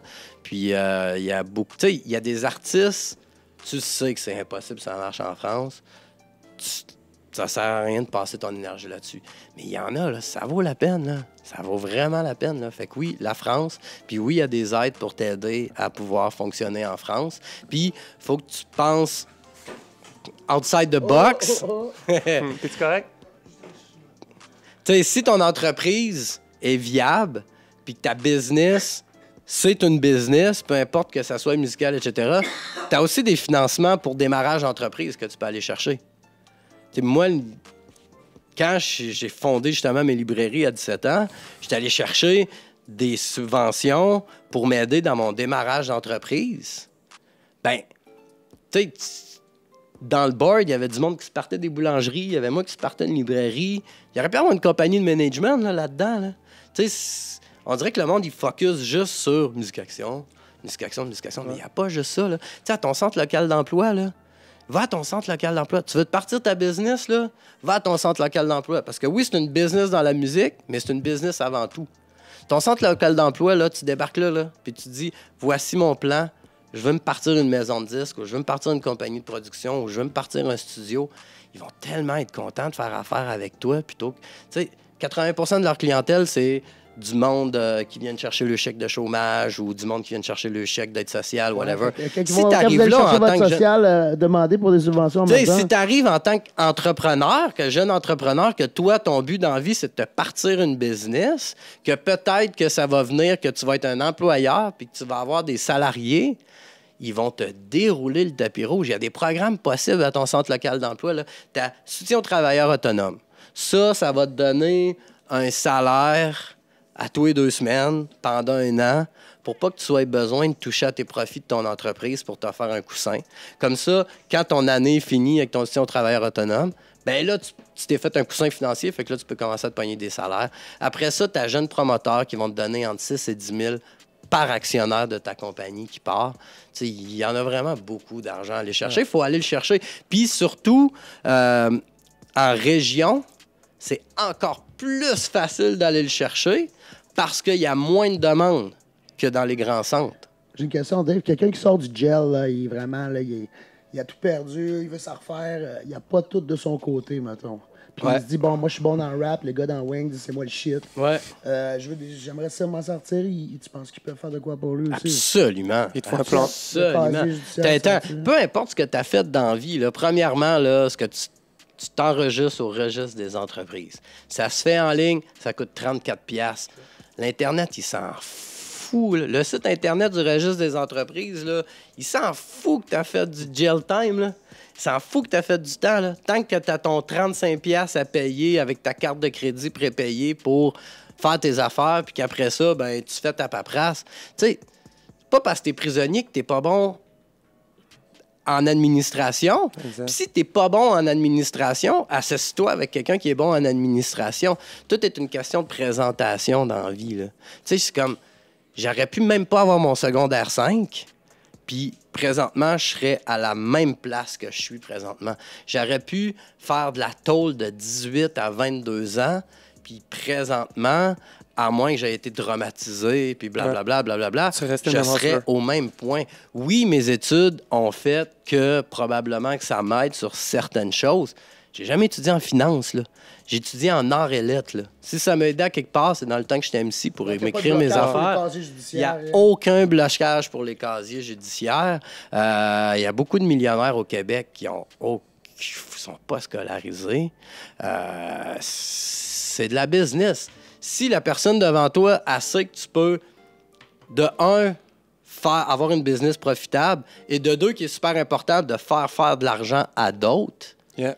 Tu sais, faire de l'argent à d'autres, là, c'est super important. Tu sais, si t'es trop greedy, ça marchera pas. Ça marchera pas longtemps. Il faut que tu nourrisses les autres qui sont autour de toi pour que... Il te faut un plan d'affaires aussi. Il te faut un plan d'affaires. Puis il faut que les gens sachent, OK, je vais donner l'argent à lui, ça va en faire vivre d'autres.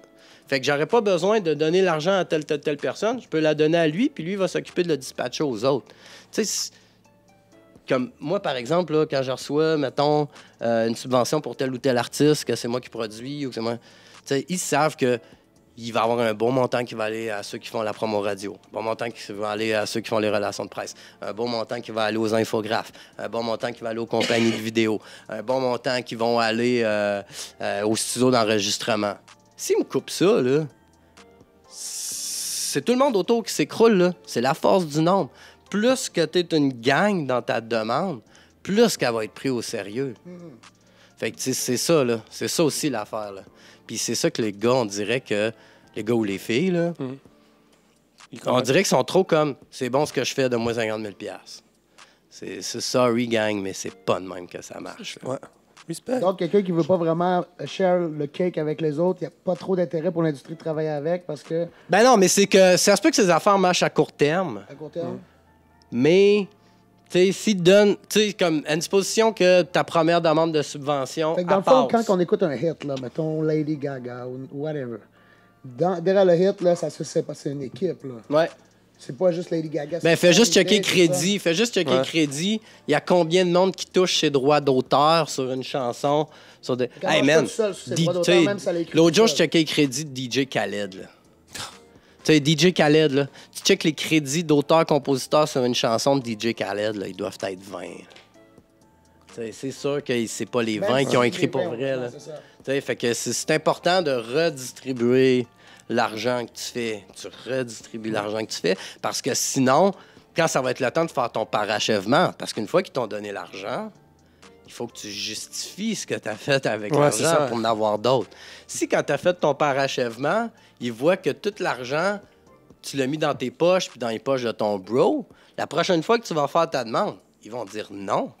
Tandis que si, quand ils voient ton parachèvement, ils voient que, crime, t'as payé des factures de 50 fournisseurs, OK, c'est bon. C'est pour ça qu'il y a une limite de producteur. Y a-t-il encore ça, une limite de producteurs sur les projets subventionnés? Normalement, il faut que... Il y avait quelque chose qui est arrivé. Moi, j'avais fait trop de beats sur le projet, puis ça a créé un problème parce qu'il y avait une limite. Ouais, non, ça a changé. Il n'y a plus vraiment de limite. C'est parce qu'avant, ça topait... tu sais, quand tu as un projet qui passe à Musique Action, chaque auteur et compositeur doivent se séparer. Avant, ils se séparaient 800 $, dépendamment, il y avait combien d'auteurs et compositeurs. Puis une personne sur un projet ne pouvait pas cash-in plus que 2000, peu importe la job qu'elle avait faite en tant qu'auteur-compositeur. Maintenant, ça a changé. Il n'y a plus de blocage par personne, mais il y a un blocage par projet, ce qui est un peu à notre désavantage. Maintenant, c'est rendu, en tant qu'auteur-compositeur, ils vont allouer 9 000 maximum pour les auteurs-compositeurs. Fait que, tu sais, si c'est, mettons, le même rappeur qui fait faire les beats par tous les gars, c'est correct. Ils vont se diviser 4005, 4005. Mais si tu as chaque tune, c'est un beatmaker différent, puis chaque chanson, tu as des featuring, ben là, le 9000 va être divisé en nombre de personnes que tu as partagé sur le projet. Fait que là, tu te fais ramasser. Puis ça, c'est plate parce que j'ai l'impression qu'ils ont fait ces calculs-là, ils ont comme pas pensé au rap game. Parce que, tu sais, la majorité des projets... Beatmaker, tout ça, c'est plus un band. Là, souvent, les auteurs, c'est les seuls auteurs. Souvent, ça va être des auteurs-compositeurs. Ou sinon, ben, ça va être la même personne qui va faire toute la musique sur un album. Mais dans le cas du rap game, ça nous a un peu... c'est un peu plus poche qu'avant. Oui, parce que une musique normale, il y a plein d'instrumentation à faire. Là. Oui, mais c'est pas parce que quelqu'un joue de la guitare qu'il va toucher des droits de compositeur. Ça veut pas dire que c'est lui qui a composé les parts qu'il va faire à la guitare. Fait qu'il faut faire la différence entre les auteurs, compositeurs, puis les interprètes, puis les musiciens. C'est deux affaires différentes. Sur quoi tu travailles présentement? Ouais, c'est quoi? J'ai vu que mettons dans mon daytime de tous les jours depuis environ 2 mois, je travaille beaucoup sur Salimo. Je travaille beaucoup sur...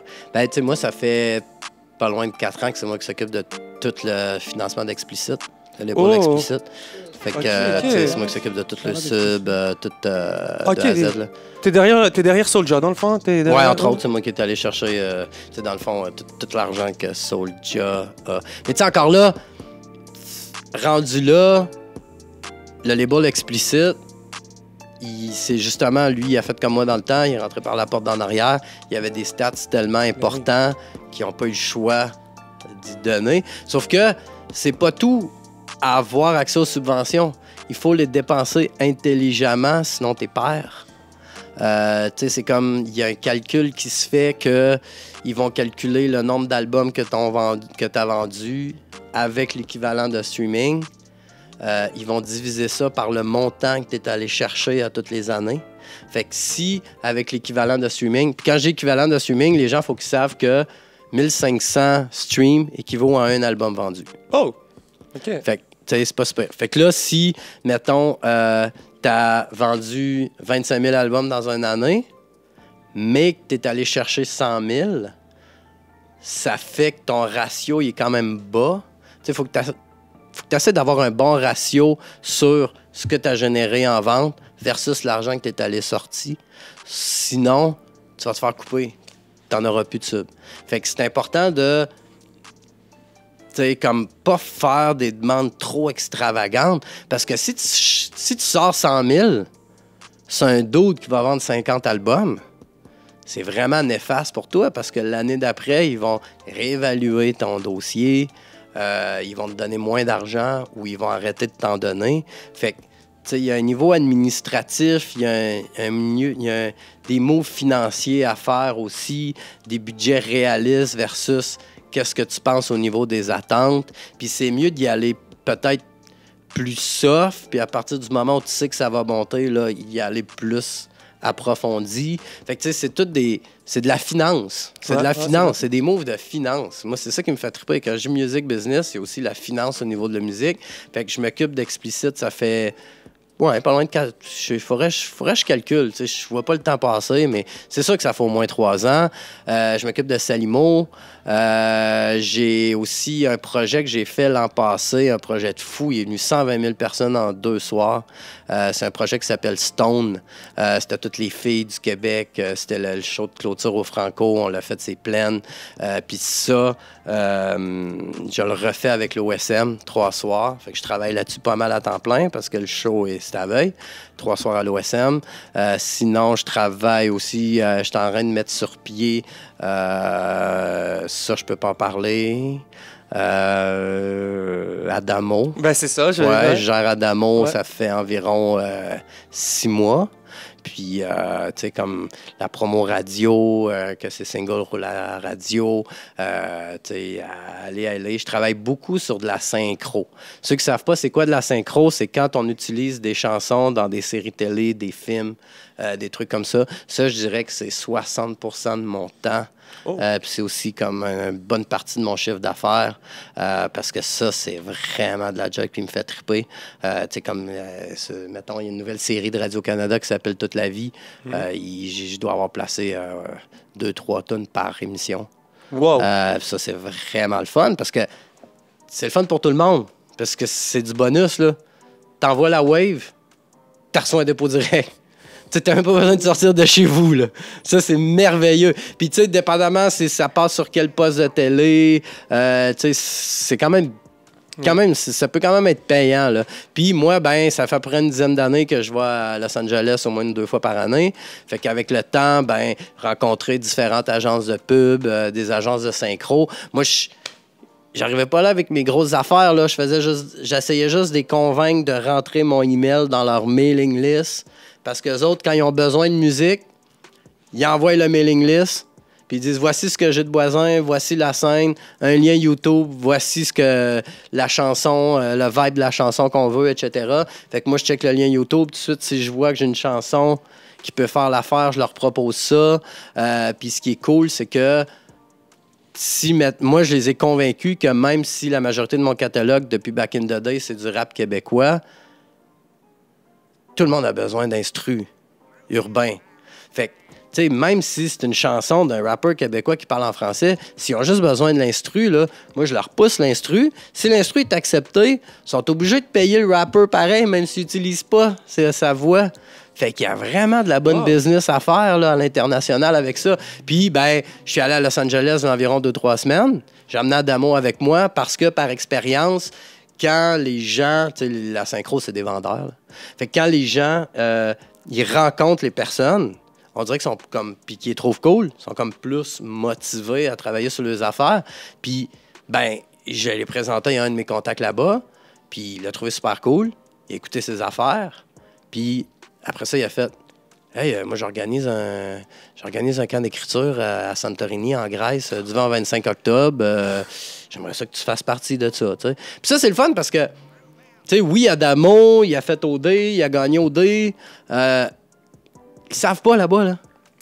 Tu sais, ils font juste écouter, là. Tu sais, ils checkent le gars. OK, le gars, il est cool, ça me tente de travailler avec. Ils écoutent ce qu'ils font. Ah, OK, en plus, c'est bon ce qu'il fait, puis tout ça. Tu veux-tu venir au camp d'écriture? Parce que des camps d'écriture à l'international, souvent, c'est, mettons, ils rentrent 4 personnes dans un studio, puis c'est des partages égaux sur les droits d'auteur. Okay. Fait que si toi, t'es là, le gars, il fait le beat, toi, tu trouves que le beat, il est super bon, tu fais un top line. Tu sais, même si tu fais juste comme...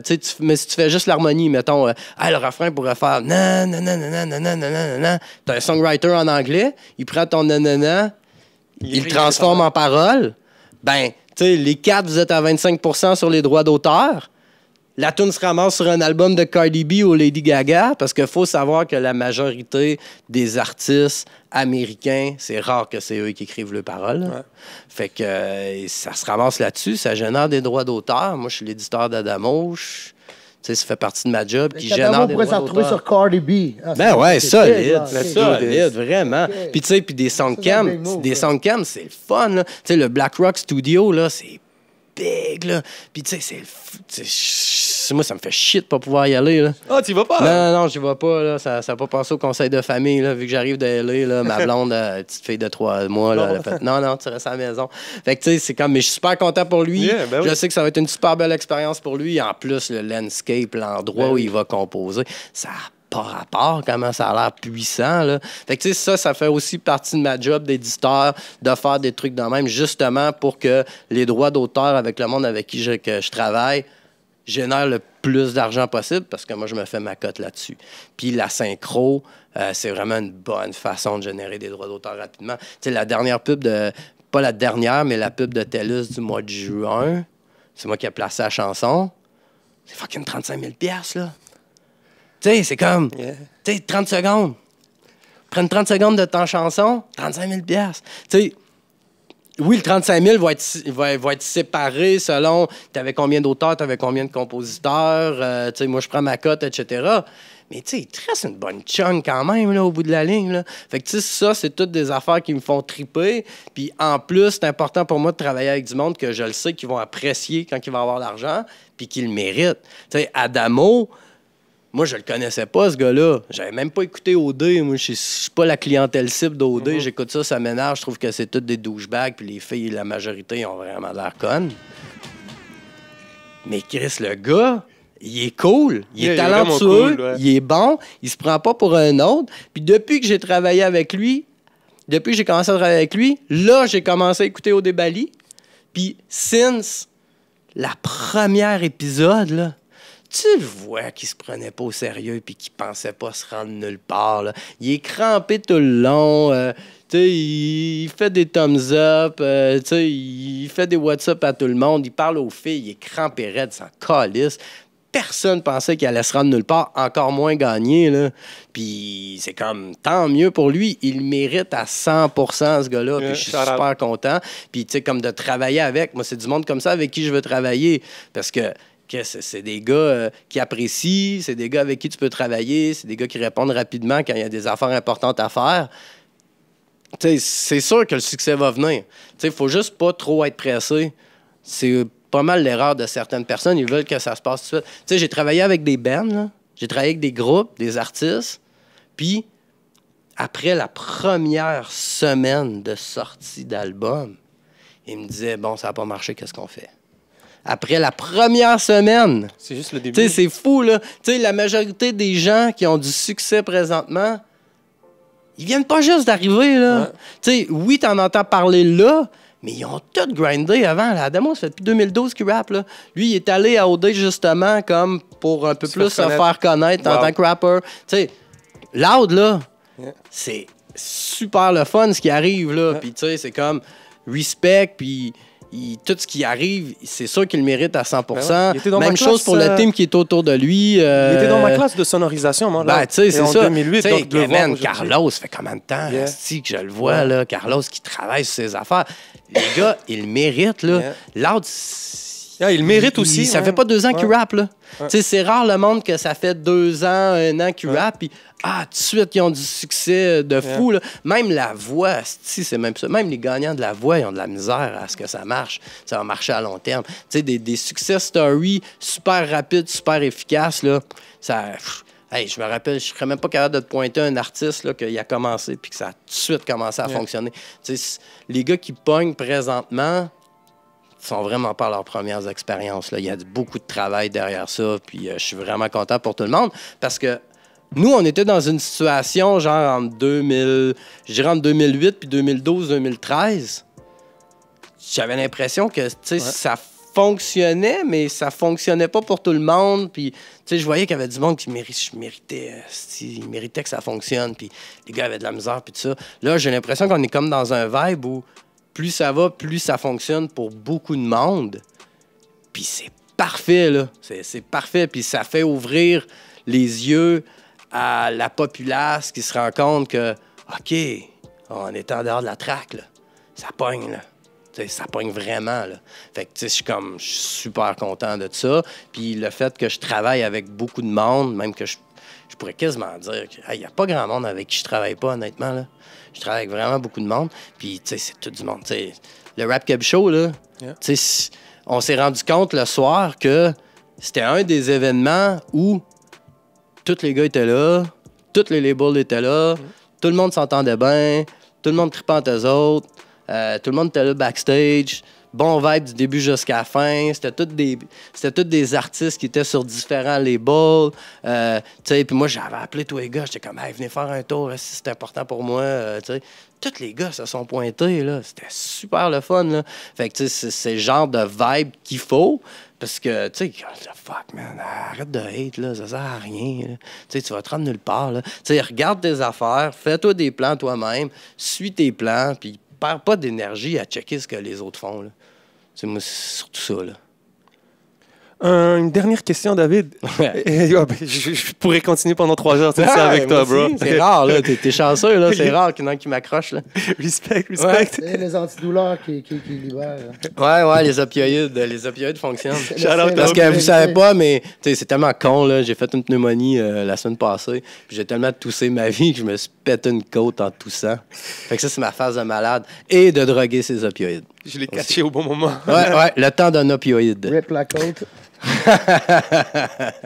Shout out à Adamo, for real. Là, on rentre dans quand même une nouvelle ère. C'est quand même les réseaux sociaux, c'est le streaming et tout. Il y a un article qui est sorti aujourd'hui sur la presse qui parle un peu de l'impact des streamings sur les auteurs-compositeurs au Québec. Ouais. C'est quoi ton avis là-dessus? Ben moi, on dirait que je me sens pas visé quand le monde chiale. Parce que, tu sais, c'est comme... Il y a des affaires que j'ai fait que si c'était pas des réseaux sociaux, je sais très bien que ça n'aurait jamais été possible. Tu sais, j'ai travaillé pour démarrer la carrière d'une artiste qui s'appelle La Bronze. Ouais. On a fait une reprise de Stromae en arabe marocain. Reprise formidable. Yeah. C'était pas des réseaux sociaux, là. Jamais qu'on aurait pu faire ça. Jamais que ça serait devenu viral. Jamais que j'aurais commencé à faire des tournées au Maroc avec. Jamais que j'aurais commencé... Tu sais, je pense que c'est un autre ère. Il faut, si c'est pas déjà fait, il faut essayer d'en tirer le maximum de profit de ce que tu peux en faire. Oui, c'est chiant pour certaines personnes parce qu'ils font moins d'argent qu'avant, mais si, comme, tu sais, ceux de la nouvelle génération qui n'ont pas vécu comment c'était avant, ils peuvent pas trouver ça chiant, là. Ils savent pas comment c'était avant. Moi, je pense que c'est surtout dur pour les artistes qui étaient là dans le temps, qui vendaient des disques d'or, qui vendaient de la palette, puis qui ont construit leur modèle d'affaires en planifiant que ça allait toujours fonctionner comme ça, puis qu'ils allaient toujours faire autant de cash. Je comprends leur point de vue du fait qu'ils trouvent ça dur. Nous, on s'est jamais basé sur rien. On essaie toujours de se renouveler. Tu vois, c'est comme quand on a sorti, meilleur exemple, c'est cette vidéo-là, formidable de La Bronze. Ça a commencé à fonctionner super rapidement. Les views sur YouTube, ça a commencé à monter super vite. Première affaire que j'ai faite, je suis allé dans le YouTube Analytics. J'ai checké c'est quoi les pays qui chartent le plus. Ce que tu pouvais pas faire dans le temps. Dans le temps, oui, tu vendais des albums. Aucune idée c'était qui achetait ton album. Maintenant, là, avec Spotify, Apple Music, là, je sais exactement qui stream, d'où il vient, quel âge qu'il a, si c'est un gars ou une fille, ou autre. Puis, parce qu'il y a comme une section autre. Ouais. Fait que, tu sais, c'est comme, si tu sais, là, que présentement, sur ton million de streams, t'en as 250 000 qui viennent de Sherbrooke, là, pogne le téléphone, fais un show à Sherbrooke, sold out, fais ton cash là. Avant, tu pouvais pas le savoir qui achetait tes albums. Là. Maintenant, c'est comme si tu avais troqué un certain montant d'argent pour savoir qui tripe sur toi. Fait que, en tout cas, moi, tu sais, puis moi, ça fait déjà comme 3-4 ans que les ventes d'albums, moi, ça me sert. Dans mes plans financiers, je prends ça comme un bonus. Je compte même plus ça dans mes structures financières puis dans mes prévisions financières. Je me dis, bon, si en plus on fait du cash avec les ventes d'albums, ça sera un bonus, on checkera ce qu'on fait avec ça. Moi, c'est radio, spectacle, synchro, parce que, comme je disais, placer des chansons dans les séries télé, HBO, Netflix, dans les jeux vidéo, etc.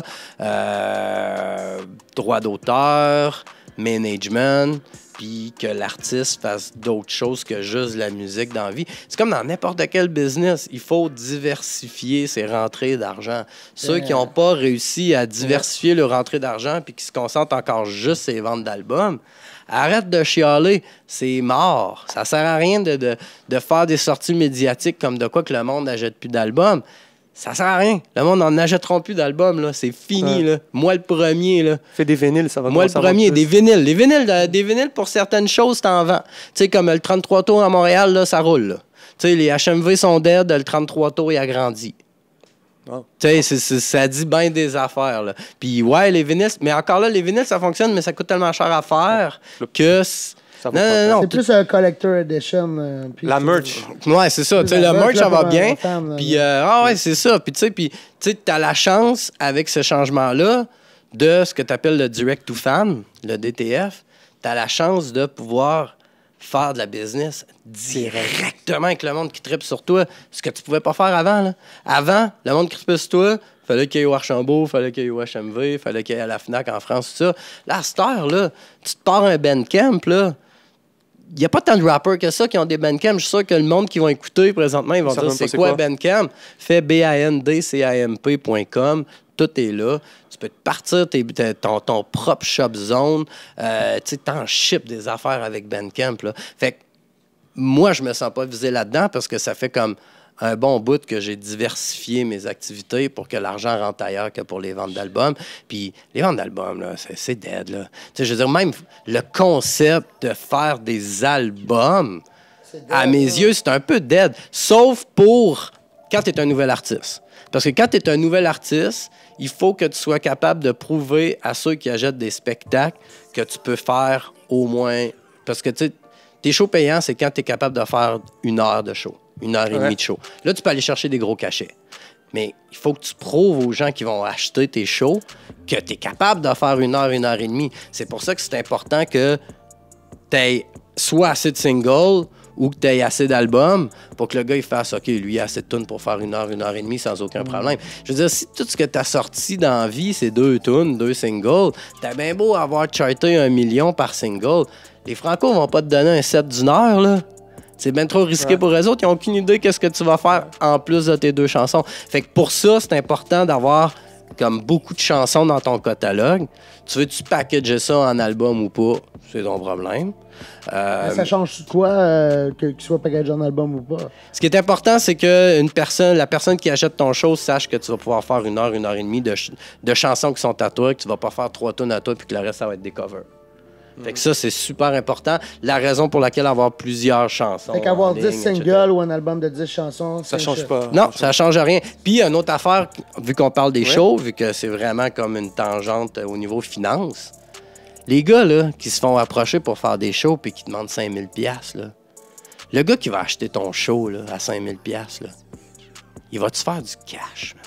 Il va-tu vendre assez de billets pour rentrer dans son 5000$, plus payer sa promo, plus payer son staff, plus payer la salle, puis se faire des profits? Calcule ça avant de demander trop d'argent. Parce que ce que tu veux, c'est comme dans n'importe quel business, c'est de la business récurrente. Une fois que tu as fait affaire avec un gars, tu veux qu'il te rappelle 6 mois plus tard pour en refaire d'autres business. Comme ça, si après 1 an, tu sais que tu peux faire 2 dates à Rimouski, 2 dates à Chicoutimi, 2 dates à Montréal, 2 dates à Québec, puis que tu peux dealer avec les mêmes personnes. Parce que c'est arrangé que le promoteur fasse du cash aussi. Ben ouais, ça revient à ce qu'on disait au début. Il faut pas juste que tu ramasses tout pour toi. Il faut que les autres autour de toi puissent faire du cash parce que ils vont vouloir continuer à faire de la business avec toi. Tu sais, dans le temps, il y avait comme plein de promoteurs qui faisaient venir des Français. Ils leur payaient leurs 10-15 000 € de cachet. Les Français repartaient avec tout l'argent. Eux autres, ils perdaient 1000, 2000, 3000 piastres par événement. Quand tu es un fan, puis que ton but, c'est de te rapprocher de ton idole puis pouvoir chiller avec backstage, tant mieux. Mais quand tu vas prendre de l'âge, tu vas te rendre compte que Chris, t'es bien mieux de te payer un voyage, man, puis aller le voir à un de ces shows-là. Tu sais, fait que c'est sûr que le love va toujours être là, mais t'arrives à un certain point que il faut que ça vale la peine, là. Il faut que tu manges, là. Faut que tu manges, sinon tu feras pas ça longtemps. Fait que, les concepts d'albums, ce qui est important, c'est d'avoir beaucoup de chansons. Okay. Vraiment. Puis, ben, tu sais, t'es bien mieux au niveau du cachet de peut-être demander moins, mais de faire un deal avec le gars pour que tu aies un split sur les profits. Tu sais, c'est genre, tu sais, de moi 1500$, mais tu sais, je vais prendre la moitié de tes profits. Comme ça, au moins, le gars, il est plus tentant. Puis s'il te book une fois puis il est sold out, ben là, la prochaine fois, tu te dis, OK, mais gars, cette fois-là, t'as sold out, là, fait que tu sais, donne-moi plus. C'est super important. Ouais. Moi, des fois, je vois les gars, l'argent qu'ils demandent là, en show. Là.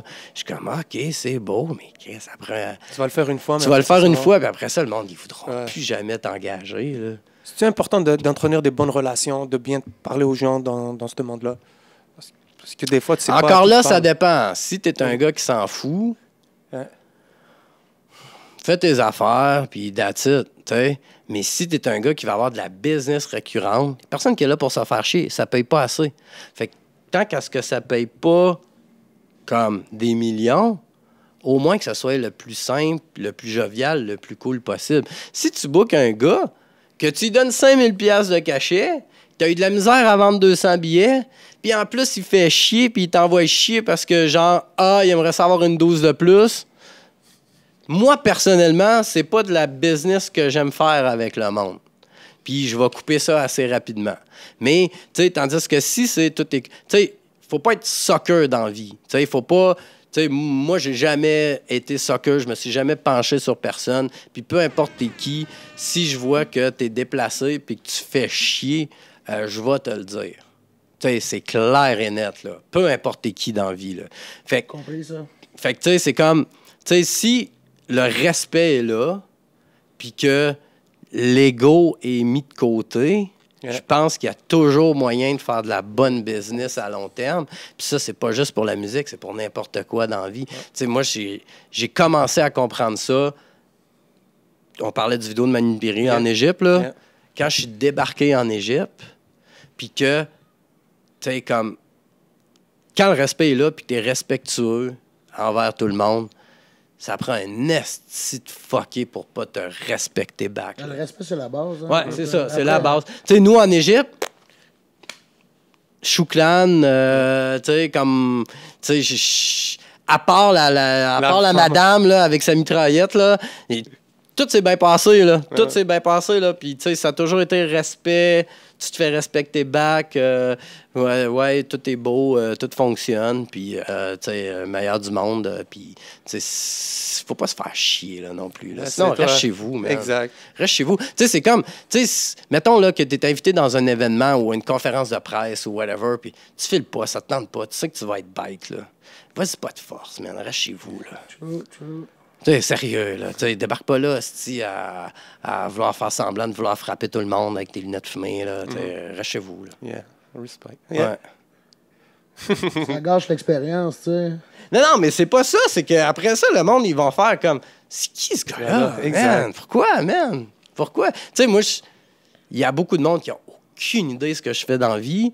Je dirais que 95% du monde avec qui je parle ou que je rencontre, c'est easy going, ça se passe bien, nanana. Si quelqu'un me fait chier là, gratuitement pour aucune raison, ou que ton manager me fait chier pour aucune raison, là, c'est sûr que je te donne pas d'autres gigs. C'est sûr. Puis, tu sais, je vais garder des noms pour moi, là. Yeah, mais, tu sais, il y a beaucoup d'artistes extra talentueux, puis ils n'arrivent pas à arriver où ils veulent. Ça arrive des fois que c'est à cause de l'entourage et pas nécessairement à cause de l'artiste. Du talent ou de l'artiste. Okay. Si toi, t'es le gars le plus cool au monde, mais quand c'est le temps de dealer avec ton manager, c'est un fucker, calisse que c'est rare que ça va arriver à quelque part. Fait que ça aussi, c'est important. Tu sais, comme, faites attention à votre entourage, guys. Ouais. Yes. Ben... C'est notre plus long podcast jusqu'à l'instant. On est sur un record. Là, ouais, on est à 1h30. Trop long, le monde n'écoutera pas. Ah non, les gens vont écouter. On est vraiment contents. Tu viens de nous sortir une bonne bible d'informations. Sincèrement, c'est... Comme à chaque fois que je parle avec toi, David, man, c'est très, très, très enrichissant. Ouais. Puis je suis content déjà. Merci d'être venu, d'avoir pris le temps. J'aurais jamais cru que tu aurais accepté l'invitation. La dernière fois, on marchait, on parlait. Puis je dis, il faut au moins... je prenne la chance de lui demander de venir. Ah, ben oui, ça fait plaisir, là. Vraiment, là. Puis ça peut aider du monde. Ouais.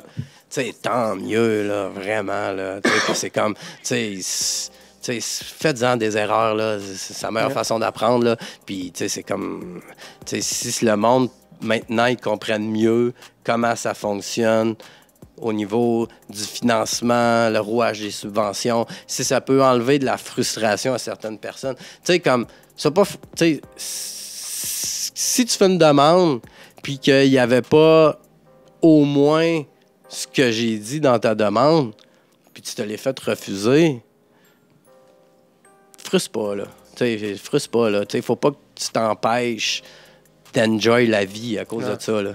De toute façon, il faut les forcer à te le donner. Comme tu as dit, il faut rentrer par la porte d'en arrière, ramène les chiffres. C'est ça, la meilleure façon, là, c'est fais tes affaires toi-même. Regroupe-toi, force du nombre. Arrangez-vous d'être une clique qui stream 10 millions par année en gang. Puis après ça, produisez vos shows. Puis, tu sais, 350 000 de chiffre d'affaires par année, ça a l'air big, mais c'est faisable. Tu sais, tu produis tes shows, tu vends tes albums, tu fais ton merch. Mais tu sais, il faut que ça soit sur papier, là. Tu sais, c'est sûr que si tout ce que tu fais, tu fais cash, tu te fais payer en dessous de la table parce que tu veux pas payer d'impôts, ben tu peux pas présenter ce que tu as fait. Puis on parle pas de profit, on parle de chiffre d'affaires, là. Okay, tu sais, si tu as généré 350 000 $ de chiffre d'affaires, puis que tu as 345 000 de dépenses, on s'en fout, tu as quand même 350 000 de chiffre d'affaires. Un chiffre d'affaires, c'est pas un profit, c'est un chiffre d'affaires. T'sais, c'est une autre affaire. Là. Tu peux avoir une business qui roule 1,5 million de chiffre d'affaires, mais tu peux avoir 2 millions de dépenses. Ouais. Fait que t'es pas en profit, mais t'as quand même un chiffre d'affaires Puis d'1,5 juste dans la caisse million. une fois de temps en temps. Puis Ben, c'est ça. Fait que, tu sais, c'est comme, tu sais, si tu veux être legit, t'es legit. Si tu veux jouer la game des subventions, c'est parce que tu décides d'être legit, puis tu décides de dévoiler au gouvernement l'argent que tu fais.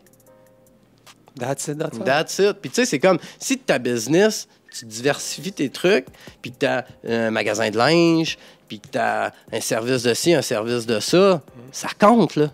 OK, OK. Fait que c'est ça. Fait que les gars, allez chercher ça, cet argent-là, ils en ont, puis ils vont être contents de vous le donner. Je te dis, ils vont être contents de vous le donner.